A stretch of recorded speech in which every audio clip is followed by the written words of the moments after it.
Hello students, welcome to educational principles. This is Aman Singh. हम लोग French revolution पर बात कर रहे थे क्लास 9 के चैप्टर फर्स्ट पर।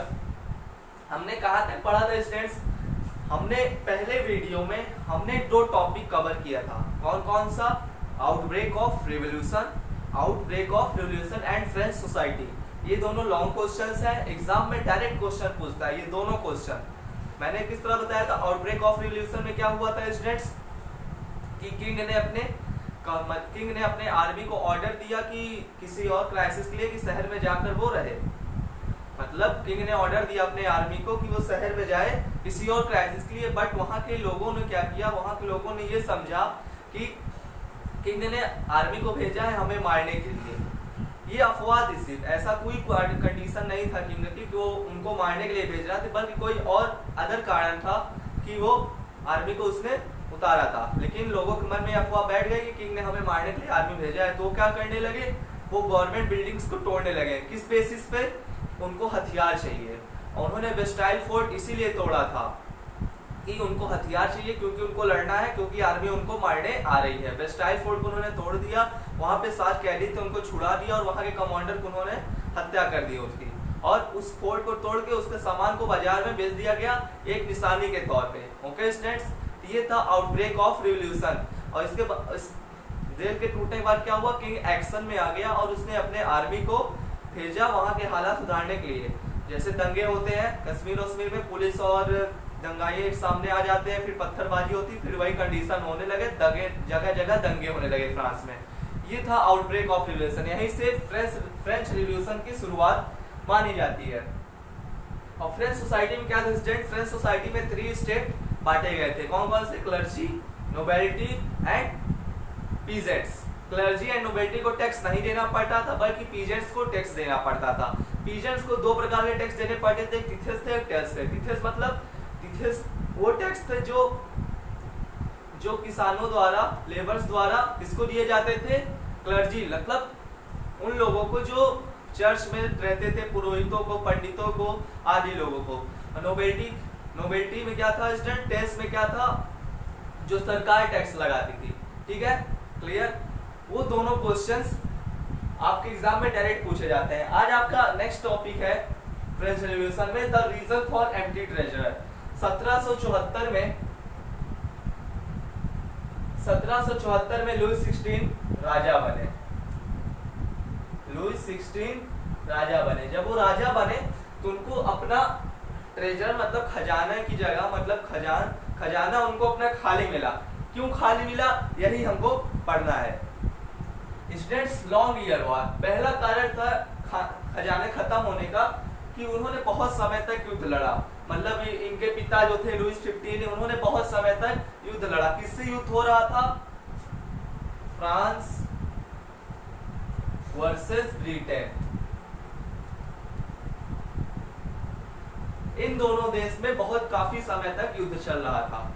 ठीक, युद्ध चल रहा था, तब युद्ध तो ऐसे होगा नहीं, उसमें पैसे खर्च होंगे, हथियार लगेंगे, तभी युद्ध होगा ना। तो यही कारण था। एक पहला कारण ये था फ्रांस के खजाना खत्म होने का, लॉन्ग ईयर वॉर मतलब बहुत समय तक वॉर चला। ये सेकंड पॉइंट था students, maintenance of king palace and other government buildings.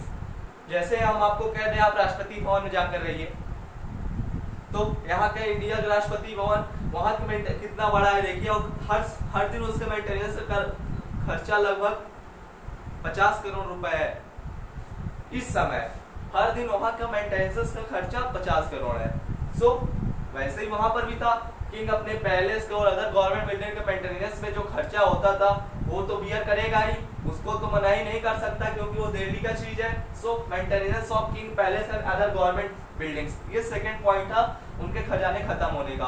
अब हम लग्जरियस थिंग्स बना दें, लग्जरियस प्लेस बना दें, एकदम आरामदायक वाली चीज बना दें, तो उसको उसमें खर्चा भी तो लगेगा उसको सही से रखने के लिए। तो बस वही बात थी यहाँ पे। डेली वेजेस टू ऑफिसर्स मतलब आर्मी लोगों को और जो महल में काम करते थे नौकर लोगों को, उनको भी तो पेमेंट देना था। वो सब भी कहाँ से जाता था? खजाने से ही जाता था। एक कारण ये भी हुआ।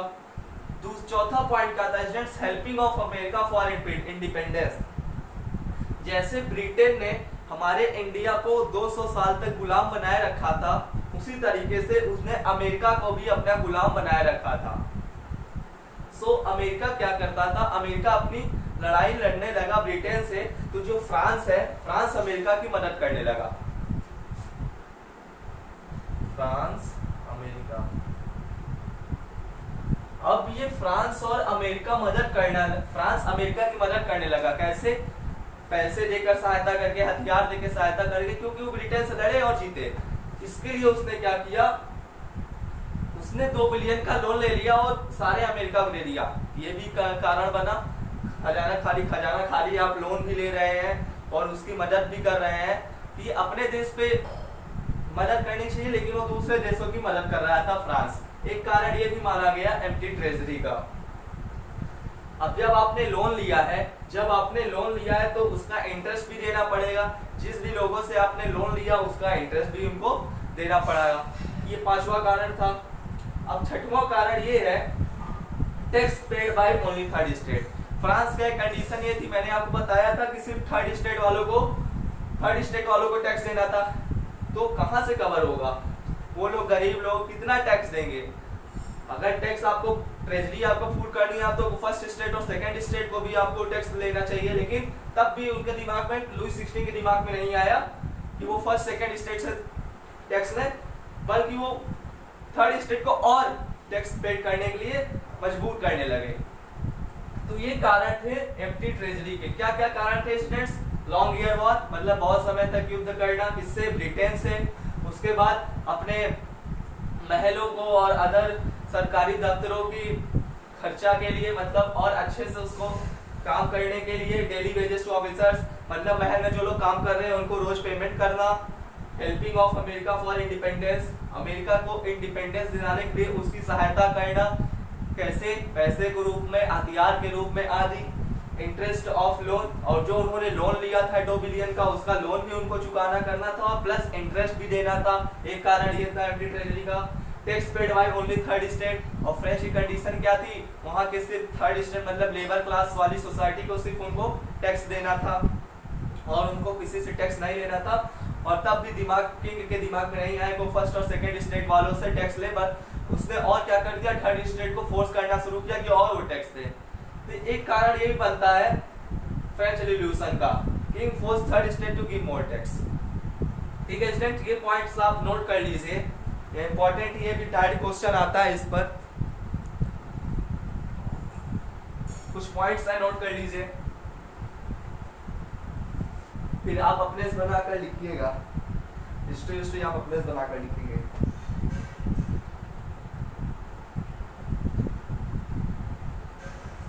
तो स्टूडेंट्स, हमने 3 क्वेश्चन पढ़ लिया। कैसा? Outbreak of revolution, French society and empty, reason for empty treasury.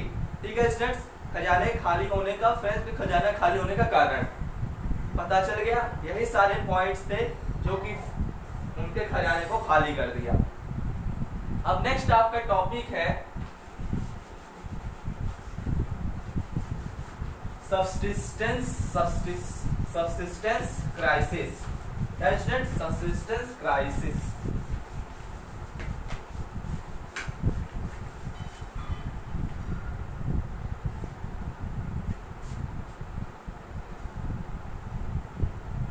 Subsistence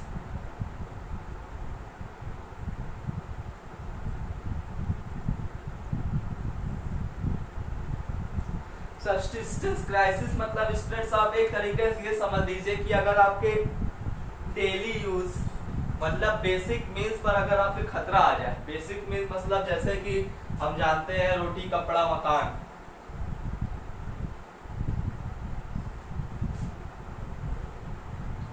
आदमी की यही 3 जरूरत होती है। अगर इन तीनों पे खतरा आ जाए तो उसको क्या कहते हैं? Subsistence crisis. ये एक जनरल डिफिनीशन है। आदमी की, मतलब लोगों की बस यही एक है, खाने को खाना मिल जाए, कपड़ा मिल जाए और मकान मिल जाए रहने के लिए, यही बेसिक मीन्स है एक पर्सन के लिए। अगर इन्हीं तीनों पे अगर खतरा आ जाए तो उसको क्या कहेंगे स्टूडेंट्स? Subsistence crisis. यही कंडीशन बनी फ्रांस में। यही कंडीशन बनी फ्रांस में। क्यों बनी? देखिए, 1725 में उसकी आबादी थी 25 मिलियन। 1725 में उसकी आबादी थी 25 मिलियन और 1789 में ये बढ़ के हो गई 28 मिलियन। ठीक है स्टूडेंट्स, 1725 में 25 मिलियन था और 1789 में 28 मिलियन हो गया, मतलब 3 मिलियन बढ़ा। और वहां की कंडीशन ये था कि जो फूड ग्रेन्स का कंडीशन थी, फूड ग्रेन्स की प्रोडक्शन उतनी ही थी जितना पहले थी, मतलब इस समय 1725 में जितनी फूड ग्रेन्स की प्रोडक्शन थी वो 1789 में भी उतनी ही है, मतलब स्टिल है, वो स्टिल है। जब लोग बढ़ेंगे तो इस पर भी तो, मतलब जब लोग बढ़ेंगे तो खाने की चीजें को भी बढ़ेगा, तभी तो कंज्यूम होगा। जब ये बढ़ना चालू नहीं हुआ, प्रोडक्शन स्टिल हो गया, मतलब खाने की चीजें उतने ही निर्यात हो रही हैं और पॉपुलेशन बढ़ता जा रहा है, तो इसका दाम तो बढ़ेगा। क्या हो गया, फूड ग्रेन्स की कीमत में इंक्रीजमेंट आ गई, इंक्रीज होने लगे फूड ग्रेन्स। तो एक कारण ये था सब्सिस्टेंस कृषि का कि गरीब लोग क्या थे, इसका सीधा इफेक्ट किसके पड़ा, लेबर क्लास पे। कैसे पड़ा लेबर क्लास पे, लेबर क्लास पे। अब जैसे आप मान लीजिए एक बॉल खरीदिए, बॉल सिर्फ एक है, बॉल सिर्फ एक है और उसको खरीदने वाले 10 लोग हैं। सो जिसके पास ज्यादा पैसा होगा भाई बॉल खरीदेगा, सीधा सीधा यही मतलब निकलता है। 10 लोग हैं, एक बॉल है, मतलब जो ज्यादा पैसा देगा दुकानदार को वो उसको बॉल दे देगा। यही हुआ यहाँ पर, मतलब कि फूड ग्रेन्स तो प्रोडक्शन उतनी है, मतलब खाने की चीजों की निर्यात उतनी ही है, आयात उतनी है जितना प्रोड्यूस हो रहा है, लेकिन खाने वालों की संख्या वो बढ़ती जा रही है, वो बढ़ती जा रही है। तो क्या होगा स्टूडेंट्स, फूड ग्रेन की कीमत बढ़ गई। फूड ग्रेन मतलब खाने की चीजों के दाम बढ़ गए। अब खाने के दाम को वही खरीद सकता है जिसके पास ज्यादा पैसा हो। सो लेबर क्लास वाले तो गरीब लोग थे ही, मतलब जो खाने की सामान था वो लोग कौन खरीद लेता था, फर्स्ट स्टेट और सेकंड स्टेट वाले। तो ये लोग तरस रहे थे रोटी खाने के लिए। एक कारण ये था सब्सिस्टेंस क्राइसिस का, यही था। फूड ग्रेन्स पहले से ही कम था, अगर उसमें बारिश या बिन मौसम बरसात या ओले पड़ने लगे, क्लाइमेटिक इफेक्ट और पड़ जाए, क्लाइमेटिक इफेक्ट अगर ऊपर से आ जाए तो ये और कम हो जाता था और इसके दाम और इंक्रीज कर जाते थे। जब और इंक्रीज कर जाते थे तो इस क्लास के लिए ये नहीं हो पाता था, ये खाना नहीं खरीद पाते थे। क्यों, इनको टैक्स भी देना है और इसके खाने के दाम भी आई हैं। तो यही था सब्सिस्टेंस क्राइसिस। ओके स्टूडेंट्स, ये भी डायरेक्ट क्वेश्चन पूछता है कि क्यों सब्सिस्टेंस क्राइसिस वहां पर बढ़ा फ्रांस में। इसको नोट कर लीजिए। तो स्टूडेंट्स आज हमने क्या पढ़ा, आज हमने पढ़ा रीजन फॉर एम्प्टी ट्रेजरी। मतलब रीजन फॉर एम्प्टी ट्रेजरी का मतलब क्या हुआ, वहां के फ्रेंच का खजाना क्यों खाली हो गया, क्योंकि उन्होंने लंबे समय तक युद्ध लड़ा। किससे, ब्रिटेन से। जब युद्ध करेंगे तो यहाँ पे मतलब पैसा तो लगेंगे, बहुत ढेर सारे पैसे लगेंगे। क्यों, हथियार लाने में, सेना जहाँ लड़ रही है वहाँ खाना पहुंचाने में आदि बहुत सारे खर्चे होते हैं। और उनका डेली मेंटेनेंस भी बहुत हाई था, मतलब उनके पैलेस एकदम लग्जरियस थे, तो उसको अच्छे से रखने के लिए उसमें और खर्चा करना पड़ता था, वो भी वहीं से जाता था। उसके बाद उन्होंने क्या किया, जो महल में लोग काम करते थे उनको भी पेमेंट देना था। वो पेमेंट कहाँ से देते थे, अपने खजाने से ही देते थे। उसके बाद उन्होंने अमेरिका की मदद भी करना शुरू किया, इससे पैसे के रूप में, ताकि वो युद्ध लड़ सके ब्रिटेन से, क्योंकि ब्रिटेन उनका दुश्मन था।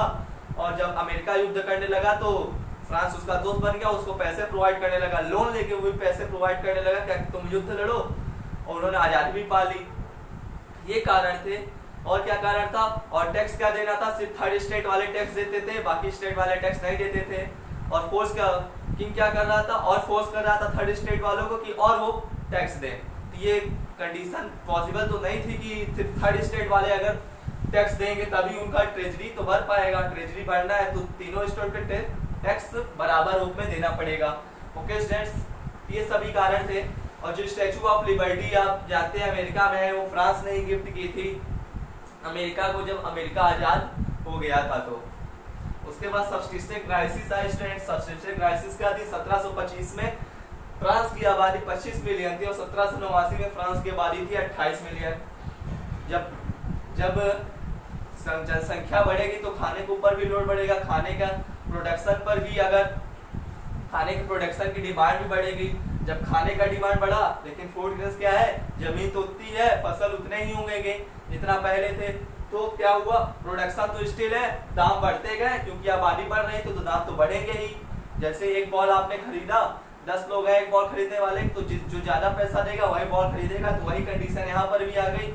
जो ज्यादा पैसा दे रहा था उसको खाने की चीजें मिल रही थी, बाकी लोगों को नहीं मिल रही थी।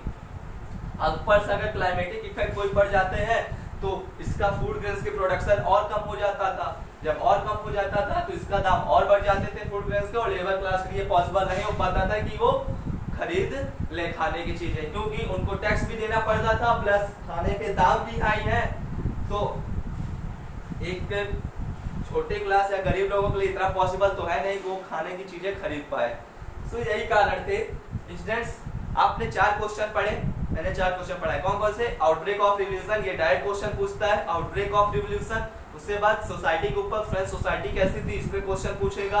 थर्ड क्वेश्चन रहेगा रीजन फॉर एम्प्टी ट्रेजरी, तो जो मैंने पॉइंट बताए थे आप उसको अच्छे से एक्सप्लेन करके लिखिएगा, ये एग्जाम पे 100% आता है। और सब्स्टिट्यूशन क्राइसिस, क्या कारण था कि वहां पे खाने की दाम चीजें बढ़ रही थी।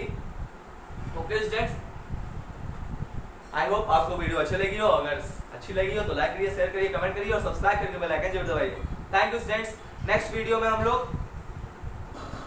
वीडियो में इसके आगे के टॉपिक में हम लोग पढ़ेंगे। तब तक के लिए बाय स्टूडेंट्स।